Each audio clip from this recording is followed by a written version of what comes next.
Dune Messiah mother coded. Oh my god, it's so Dune. Kim's about to ride the worm like Paul Schrader's.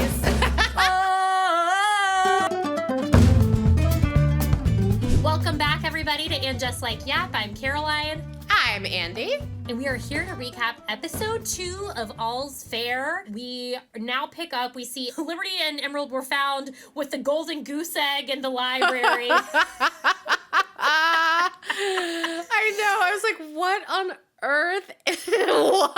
I know, like they're drinking Dom Perignon. In the time that's passed between the last episode and this, who knows if it's been weeks, because Emerald has done her time doing all of her investigation. We find out Chase has been with 2 strippers, 3 hoes, and then she's like, what's that around? Is that an ankle weight? She's like, no, that's a house arrest monitor. I was like, Naomi. An ankle weight. Yeah, on what planet was that going to be an ankle weight? And she's, we're talking highbrow bitches.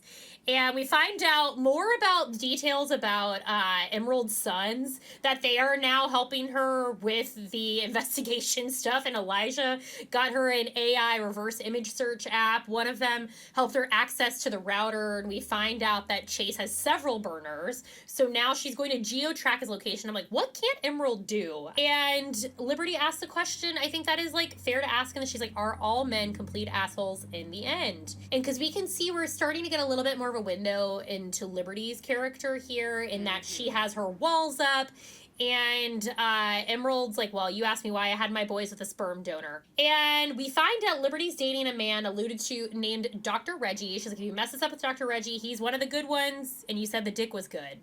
So she's like, stop second guessing it. You said he was great. So excited to learn more about Dr. Reggie here in a minute.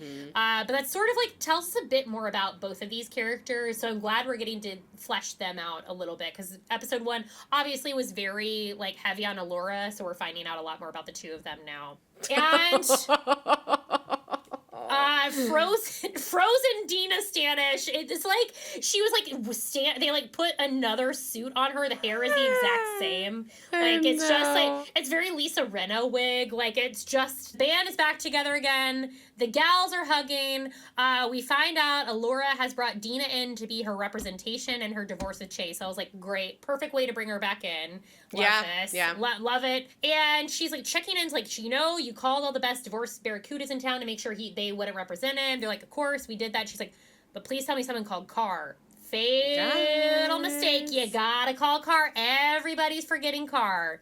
And Allura's getting Carr on the horn, and her ringback tone is a classic favorite of mine and Andi's from 2014. Oh yeah. I'll Fuck With You by Big Sean. I was like, wow, Carr's taste. We cut to Carr's like trying to not like show her cards immediately. She's like, oh, how are you holding? We're trying to pretend like we're very coy and like everyone's playing polite. And then she was like, yeah, how you doing, you poor discarded cum rag? I was like, oh, Carr, you just... The diction on things like cum rag. Is she just like sitting in her trailer like, cum rag, cum rag, cum rag, cum rag? I'm trying to figure out like what this vocal style she's choosing, because it's like nothing like I've ever heard before. No, it's like a lot of enunciation. There's sort of like a little bit of almost like a Liza Minnelli or like a film noir. Like there's a little bit of that going on in it. Transatlantic. Oh, Mid-Atlantic. Mid-Atlantic, yeah. Yes. That's like what. The Catherine Hepburn, like, his Girl Friday. Oh, come hither. I'll show you up sometimes. It's gonna be a bumpy night. Yes, that. I'm glad we're bringing that back, because that's, you know what, not enough actors have that accent anymore, and we're missing it. And she tells her, she's like, I'd do anything for you except represent you. And she's like, I'd rather be forced to... Every line in this scene, I was like, oh my God. It just like got crazy.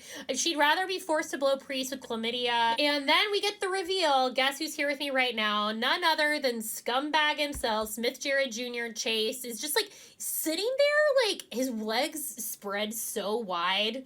Like, the most sexual, just, he's like, I look so hot. I really figured this out. You're screwed. I'm, like, smirking. Ugh. I just want to, like, smack it off his face.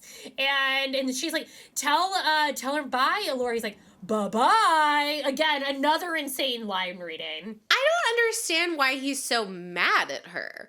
I know. I don't know if we're going to find out more information, but like it isn't just a full 180 of him going from like, I love you to like fully just gaslighting her into thinking that he's been unhappy this whole time. He seems like angry at her. And I'm like, what did she do?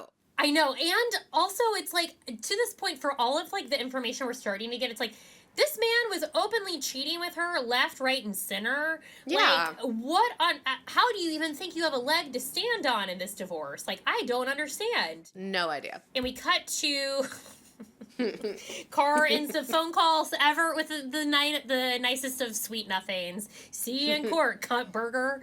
And cuts to Dina going, let's light her on fire. I was like, all right. I'm going to be leaving a lot of rooms saying, see you in court, cunt burger. Cunt burger. Honestly, at least in my head. I think that should be on one of the greeting cards at your job. See you in court, cunt burger. Honestly, that's what Carrie should have said to Burger. Seriously. This means gloves are figuratively off. They are on, but yeah, spiritually off, but in real life they are on. They're on. And Dina is ready.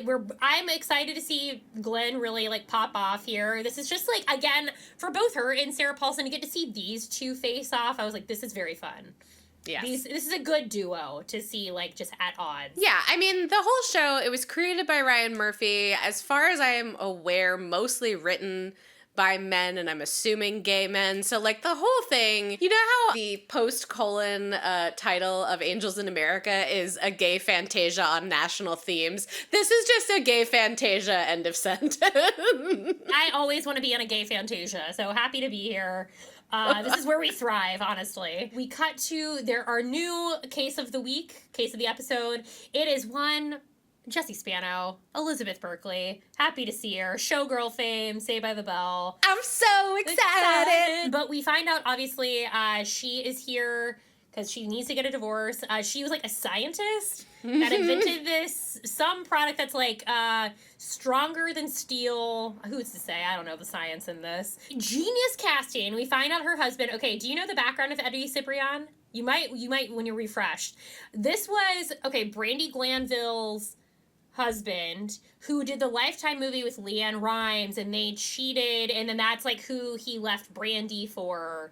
And married Leanne Rimes. Brandy Glanville is a Real Housewives of Beverly Hills. Okay, yes. Gotcha. And he cheated on her with Leanne Rimes. Because they were filming. This was like a famous thing because they did a Lifetime movie together. They were cast in it together. This man was cast for that lore, and I'm assuming not for his like acting credits, because his character has very little to do. I think he has like five lines total. I think a lot of it is just like, it's fun for the viewers who, like you, know everything about everybody in like the Bravo universe and the Bravo extended universe. So like they're clearly having fun in that way of like, the people who recognize this man will think this is hilarious. Yeah, it was just like, I was very tickled at this I was like, oh, fascinating. Good for you, Eddie.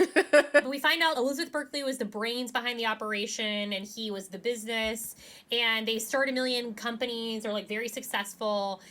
And then we come to find out he scammed our girl. He scammed her ass. We find out he put her name on all the tax documents. They weren't paying payroll taxes or penalties, like just drowning in like red tape of like stuff that was filed incorrectly. And then bequeathed all of those companies to her in the divorce settlement. Exactly. And so she's stuck with like all these people are not paid. And this just like broke my heart immediately. I was like, oh no. Yeah. I just was like, this is not good. And Emerald's like, these are all as fake as Canal Street Birkin. And Elizabeth is like, what can we do? She's like, well, we can pursue innocent spouse relief. Again, another thing I haven't heard of before with the IRS. They're like, but it will take forever to go through this. Like, it's just going to be a very lengthy process. Yeah. And unfortunately, you appear complicit. Yeah. And I was like, oh no. I was just like, I could already feel, I was like, this is not going to end well. And she's like, this just will never be over. And it's like, what a nightmare. It's like, you entered this relationship, you made this amazing thing, you loved this man, and then he fucks you over. Yeah. The rest of your life. It's and he fucked her over from the beginning. Like, it's not just like in the divorce settlement. Like, he had her name on the stuff from the beginning. Yeah. It's just devastating. And she says, "Can I go vape?" I just like yelped out loud. I was like, what a frame. I know. I was like, vaping, it's in the culture.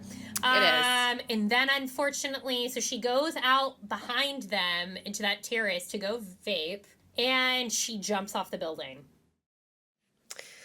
That, I did not see that coming. I know. Wow. That was shocking. And like right at the beginning of the episode, I know. We're like 8 minutes in. Like, it was very shocking. It was really, I was like, oh my God. I just was really hoping, I was like, that we would get justice for her. Like, there would be some way they would figure it out. But this is a crazy show, but it does show how women can be so powerless in their relationship and not see another way out. And that, so it's, as crazy as a representation that it is, it's like, it does highlight this. Like, that this is not unique. Yeah. There are many women that are like this. Yeah, also a reference probably to like First Wives Club a little bit with Stockard Channing. Stockard Channing's character. Of course. Absolutely. Like, and the women even say, like, after she leaves to supposedly go vape, they're like, our brand is hope, but like I really don't see a pathway out of this. Folks, do not sign anything unless you've had somebody look at it. And they have, and make sure they have an actual legal document and it's not something forged. And they get this crazy shot of the three of them. Not, like, they didn't even, again, very Carrie Bradshaw syndrome. No one called 911. We're like, we're all in shock and awe at what has happened here. Then we cut to, they're on the private jet. And they're like, so she just jumped while she's drinking Dom. I was like, tonally, ladies, we didn't even, like, go to the funeral. Like, what's going on here? We're just still going to the auction. They just spatula'd this woman off of the sidewalk. And they're on their PJ. In the same time, they're in their PJ. They're gassed up and ready to go to the East Coast. And they're just talking about, like, you know, how being betrayed by... Again, I love Emerald. They have her in, like, all of these, like, fur-lined, like, chaise lounge, like, things. And she gets to just drape in. I was like, this is fun. The costume designer had fun on this show. Oh, so much fun. And they're just, like, being betrayed by a man has a specific smell. And, you know, and of course, Alora's still in the thick of it. She's like, I didn't smell a thing. How am I any different than her? And they're like, well, you have resources. Again, fedora of the moment, another fedora and a cape. So we find out a little bit more about Dina. They're like, we wanted to bring you along to this, the auction, because we want to give you a break from all the caretaking and worry. And we find out her husband, Dougie, has been very sick, and that he has cancer of some kind. We don't know the extent yet. We find out it's Ed O'Neill. Love. Al Bundy himself. Modern Family, Daddy. We're thrilled to see ya. And then we're back on, and she's like, you know, there was this one tourmaline and diamond camellia. Again, word salad. I have no idea anything she's saying here. Like, what the fuck is tourmaline? And brooches, and then we find out, oh no, everybody wants that one. This is the hot item of the auction. Much like what everybody wanted. Samantha's ring that she wanted to buy herself. In the auction in the Sex and the City movie. And we find out an insane combination of sentences. We're about to hear about Dr. Reggie. We have no idea what kind of doctor he is. But one, he's got a lecture at the Rockefeller, and he's going to go on Colbert to talk about his new book. Okay, so this tells me everything and nothing about this doctor. Yeah, I don't know. Like, are we talking like a Dr. Oz? Like, what? A psychological doctor? Doctor of English literature? Like, what are we talking about? Who is Dr. Reggie? Somehow, I guess we're in New York already. This private jet has not taken off, but we're in Manhattan. And we're taken immediately to the auction. Here is the brooch in question that everyone is wanting. Our diva's back. Sheila's here. Yes. Everyone's meeting Sheila. Sheila's meeting all the girls now. And I just love that she's like, oh my God, Dina Standish, you're a goddess. I was like, again, how do they know? How have they heard of each other? And they're like, well, let's go fuck this cocksucker. And they're like excited. And then, of course, Carrington is not going to miss this. She calls them all names. They're like Merrimack Head Cheese. George Washington is what she calls Dina. That was I was like, so you do know how you're dressing Glenn Close is coming off because you gave one of the characters a line about how she looks like George Washington. So you are aware. All right. They are aware. We're aware. And I love that they gave this line to Sheila. She's like, who the fuck is that? I was like, exactly. Like, who is she? Why would she just walk up to these women and say that and then walk off? I know. So funny. So funny. Incredible. And we cut to this insane, so we're at the auction, we're at Christie's. She's got branding galore for $40 million of a collection, which go off, diva. And she tells her, she's like, market's having a day. You're going to do well. I was like, okay, glad that Dina checked in on the market before the auction. And she's like, diamonds aren't a girl's best friend. Her lawyers are. Ha ha hee hee ho ho hee hee. Everyone's rich lady laughs. And we see that Car is across the aisle. She's very aware of the girls over there, and they're having a good time. And the auctioneer's like, oh, she's like, this is of the collection of the fabulous and singular Sheila Baskin. I was like, wow. I was like, what a job. You're just getting to, like, really, like, sell this woman and, like, sexualize her and her collection. Well, I also was like, isn't every single piece from this woman? So, like, are you going to do that for every single piece? And she's going to, like, stand up and get applause? I mean, she deserves it, but... She deserves it, yeah. And she does stand up, and I loved the picture behind her. Which I think is just like a Judith Light headshot. And we find out, we start bidding on the item everyone's excited for, and Car has gotten into it. And Dina, her wax head turns, and she's like, okay, gloves are off. It's time to, the ladies are bidding. Again, very reminiscent of the scene when Samantha is fighting the the new bidding for the colorful bidder. Another one for the colorful bidder. I always think, and we find out it was Smith Jarrett on the phone. And similar, the line, she was like, 500,000, and I'm not going to fucking stop. Okay, Car wins the brooch. We get this incredible standoff with the two of them in the bathroom. And she's like, oh, Dina Standish, you old plow horse.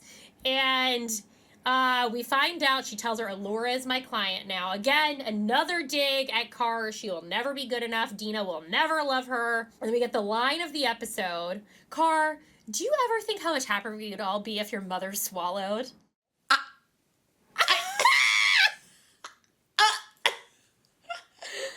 I can't. I hope they lit a cigarette after they wrote that line. I hope they were like, I took a hit off my vape, because that is... Can you imagine the power you would feel knowing that you were going to make Glenn Close say that out loud? Like, oh my God. Oh my God.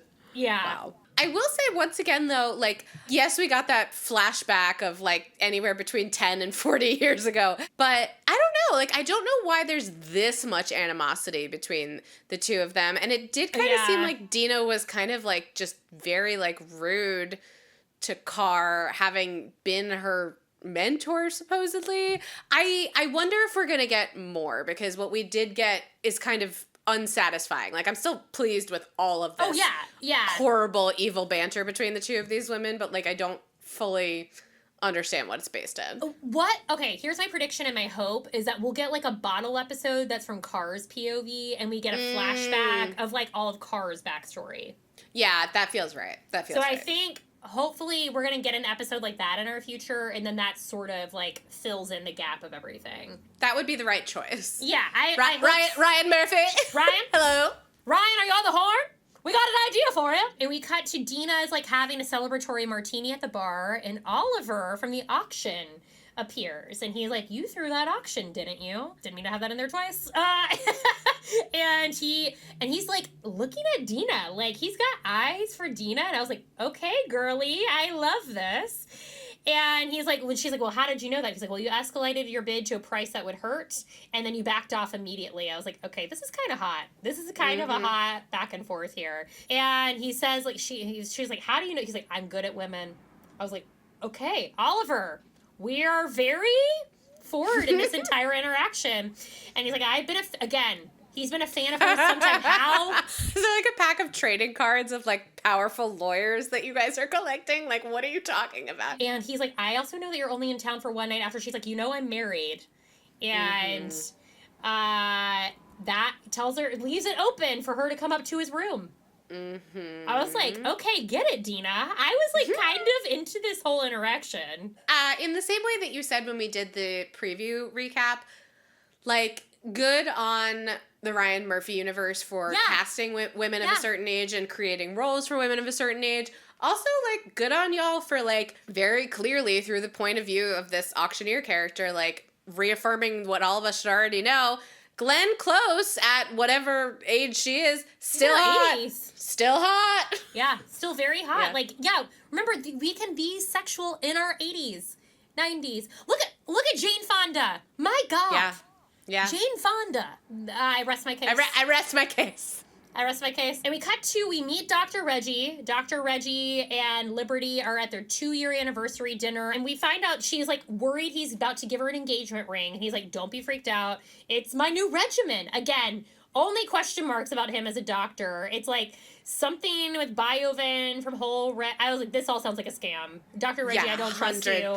No, you are a snake oil doctor. He's cute. He is very cute. Yeah. I don't know if you watched Handmaid's Tale. I've stopped watching it because it's basically torture porn, and I think it's giving people ideas about, like, fascism. What to do. Anyway, he plays Offred's husband. But yeah, he's a beautiful man. Liberty admits she's relieved. I was nervous when you reached for your pocket. Now, this was like a shot we saw from the trailer, because now we see the ring and the dessert, and she's shocked. Our man looks so defeated because she's like, she's not saying yes or no. Mm-hmm. And Kim is in like a bikini top, like pajama set on the PJ. She's in PJs on the PJ. On the PJ. But also I'm like, that doesn't hold your boobs. Like, No. She didn't say yes or no. What's stopping her? This is going to be like Liberty's season-long arc is like her trepidation around marriage and commitment, I can tell. Yes, definitely. Women can be scared of commitment too, fellas. So it's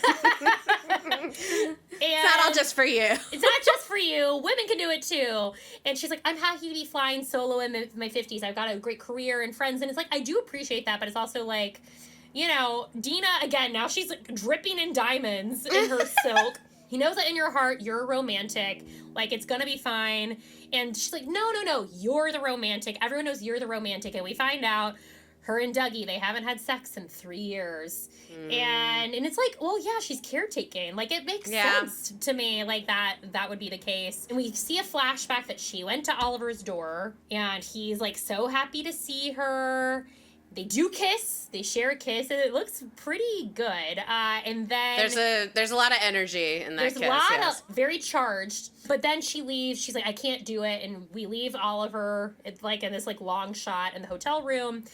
And she's like, I'm gonna tell Dougie about it. And they're like, yeah, but you made the decision not to. Like, you shouldn't have to. And she's like, because honesty is a part of true intimacy.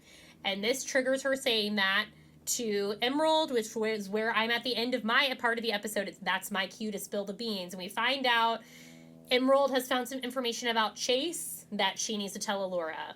We are in Dina and Dougie's bedroom. Dina is revealing that she did share a kiss with the Christie's auctioneer. And at first, like, Dougie doesn't seem to care. He was like, it's fine. Like, you wanted something, whatever.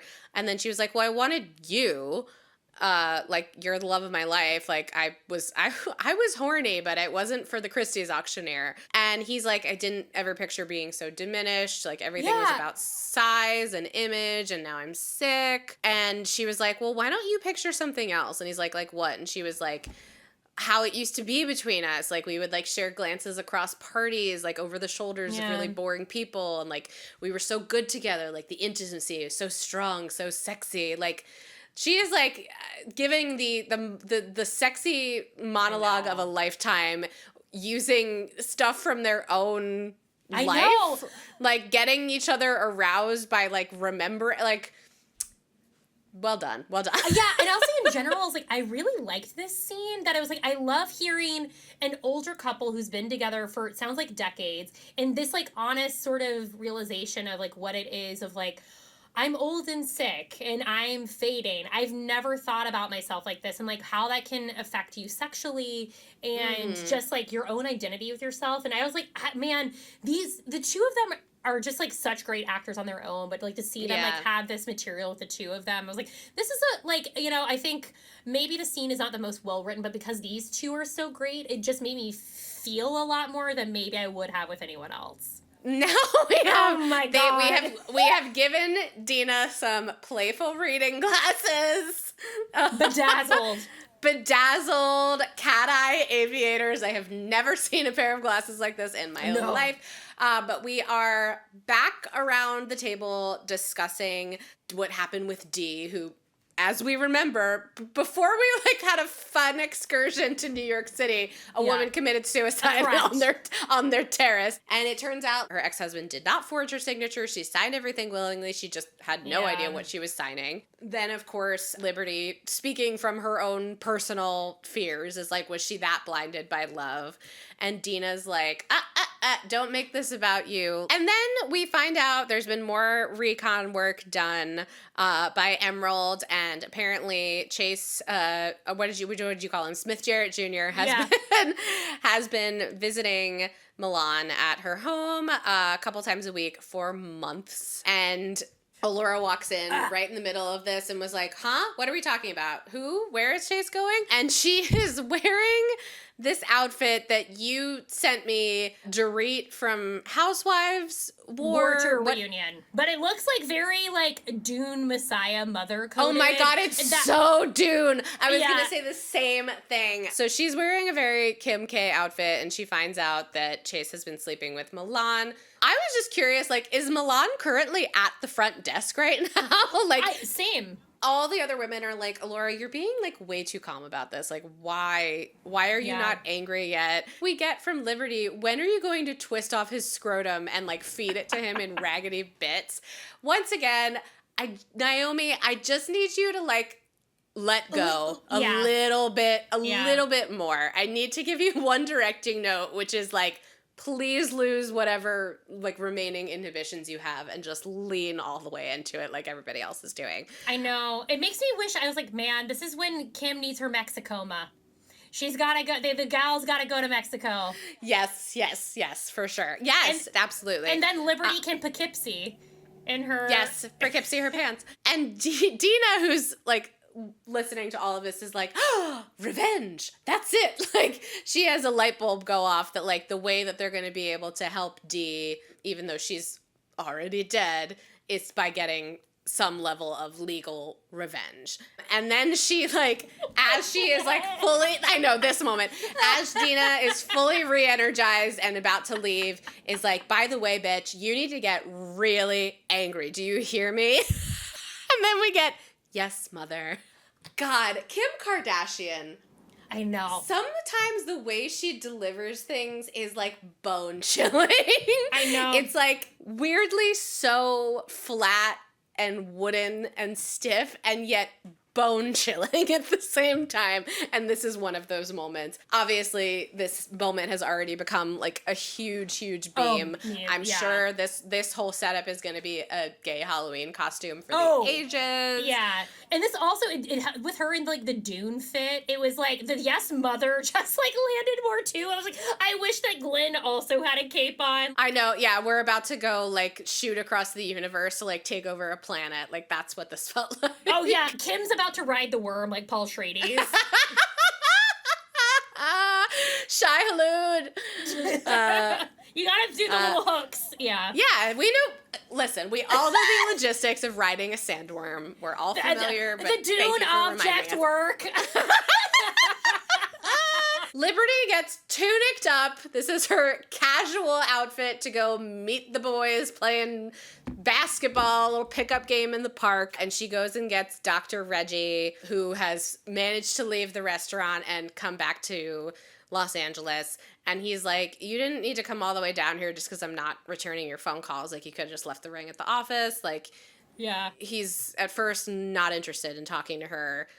because she walked out on his proposal, so that's fair. They go for a walk along the beach. She's trying to explain to him, like, why she walked out, and she's like, I deal with all of these women who are getting divorced, and no woman thinks it's going to be them who ends up in a messy divorce situation. He's like, yeah, I get all of that. I understand that. And then she ends up proposing to him. I hate Is this the same ring that was in the crepe? Did she, like, take it with her before she fled the restaurant? Well, he did keep putting the ring on her finger in that scene, so I wonder if she just, like, had it, Yeah. So she ends up proposing to him, and at first he, like, plays it coy and is like, can I think about it? And she realizes, like, how injuring it is in that moment, but they do end up getting engaged, and then I had to take a screenshot of this because I was like, I've never seen people embrace this way before in my life. I know. What was the logistics? I was like, did he, like, yank her up, but also her feet are on the rocks? Yeah, so they get engaged, yay for them. We are back at Emerald's giant compound, I know, with her 3 sons, all with E names. I love Ezra, Elijah, and Egypt. Yeah. And they're all 18 years old now because it's been 10 years and they were 8 in the pilot when we did that flashback. I just love this. I love that, like, Emerald's whole life is set up in, like, she had these sons, these triplets with a sperm donor, and she lives in this insane compound with them. They are bluffing. They make it seem like one of them did not get into MIT, but it turns out that he got offered a full ride. So they're all celebrating and they all start cheering 3 for 3. I'm assuming since all 3 of them got into college. And then they're having like a celebratory family dinner. And Emerald is like, well, I got a sperm donor with an IQ of 140. And like, of course she did. But then her sons are like, wait a minute. Like, let's not discredit the fact that like you've been an incredible mother. I know. And we get a series of really fun flashbacks of Emerald, literally, pun intended, going to bat for all of them. What I want long-term for this show is I need to see the boys actively at the firm. I need to see them employed by the girls. Like, I want the triplets and everything. Yeah, so this was just, like, both ridiculous, but also, like, very heartwarming. And then we get Dina in this crazy matron of honor dress. I know. Glove watch. And she finds Dee's ex-husband who is donating all of these motorcycles, mopeds, antique. We don't know what they are. Crazy cars. We don't know what they are. They drive you around and they're fancy and expensive. And she's like, doesn't it feel so good to like donate things? I just donated rather significant couture. And I was like, why did we get to see the significant couture donation? I want to know. I want to see it. And he's like, well, actually, I'm just making room for more because he's a fucking piece of shit. And she's like, well, I just would like a quick word with you about the niceties of the Uniform Fraudulent Transfer Act. Again, this ridiculous show is like actually teaching us about law while also practicing not even remotely law. I know. It's a Trojan horse. It's a Trojan horse for law.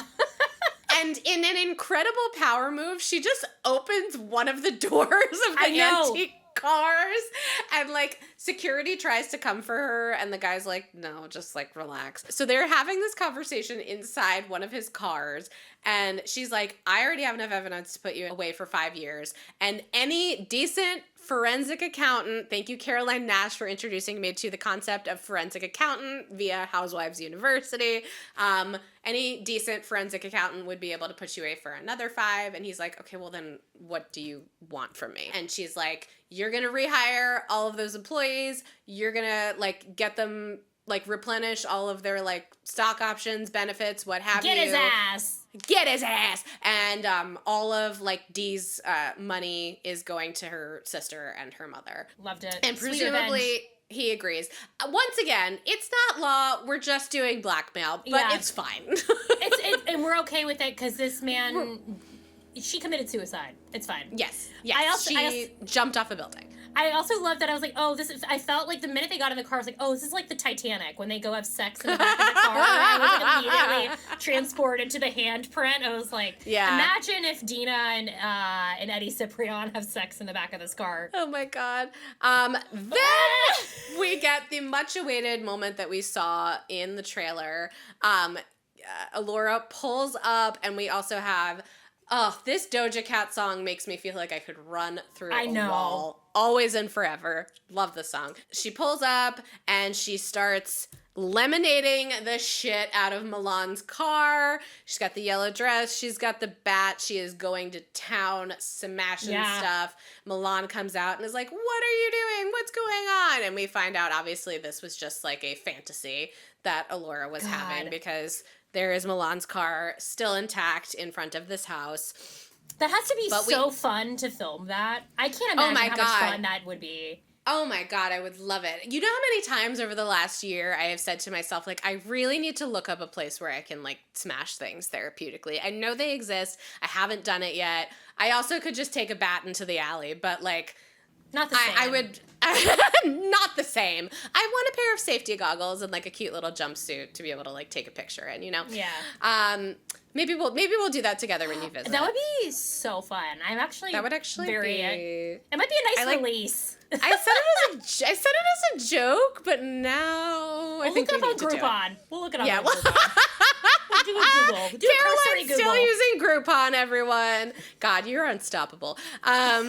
Anyway, we do get a confrontation between Milan and Allura. Allura comes in, and Milan explains that Chase, you know, love bombed her with a whole bunch of endless gifts, one of which being the house that she is currently living in, and that this all started, she doesn't say, like, how long from this moment, but she knows the exact date and time when this all started. And then once again, we kind of get some, like, flimsy reasoning, the same kind of flimsy reasoning that we got from Chase about, like, why he wanted a divorce. Milan's like, I worship you, and Allura's like, okay, so you wanted to be me? Like, was that your motivation for doing this? Right. And then they sit down and talk, and Milan's like, it's basically like, I'm not satisfied with, like, how good I have it at the firm because you're everywhere. Once again, like, I don't know if it's a flaw in the show. It seems like it might be. We're making Allura out to be, like, kind of have some villainous qualities about her. That, like, she's too powerful and too present. I don't know. Like, it's just kind of confusing. Like, Tiana Taylor's playing the shit out of this and making it very believable, but, like, the reasoning is still very thin and confusing. Everything with her character, I'm hoping we flesh out Milan in the later episodes, because right now I'm like, we have, like, enough. All we know is that she's sleeping with Chase, and she, like, wants to be like that's all we have. And I'm like, okay, like, you cast Tiana Taylor, like, who is incredible. Like, I want more. I need more. Yeah, and we get more pretty immediately. You know, Allura's like, that experience that Chase was giving you, where he was, like, buying you endless things and, like, whisking you away on, like, little dates and whatnot, like, and, you know, just full extravagance, like, that was not tailor-made for you. Like, this has been happening with a lot of women. That's not custom. Not custom. And I love that we are like, well, Allura, like, she, like, asks questions to get to the center of it. Like, that's who she is. Like, she's a consummate legal professional. And she's like, what's at the heart of it? What's at the center? And finally, Milan breaks and is like, the big question is it his?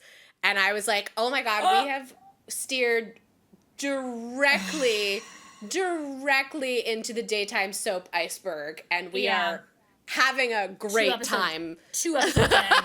1, 2. And she makes this crazy. Yes. So it turns out that Chase is the father of Milan's baby-to-be. She is pregnant with his child, and Allura is absolutely gobsmacked, as she should. She's gagged. She's gagged. I mean, at this point, I'm like, it's probably not the only baby on the way if he's been sleeping around this much. That is the end of episode 2. We are left on another crazy cliffhanger. Now we're starting to hit the rhythm of, like, it's aware of how ridiculous it is and is leaning fully into it. Now that we've gotten, like, the exposition out of the way, it's still a horrible show, but, like, now we're having a good time.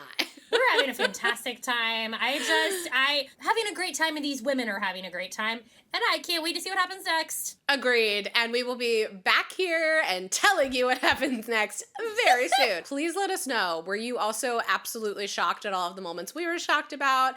How did you feel about Dina's pussy pose? Dina's let wig. Us know. Dina's wig. We love you all, and we will see you next time. Goodbye. Okay.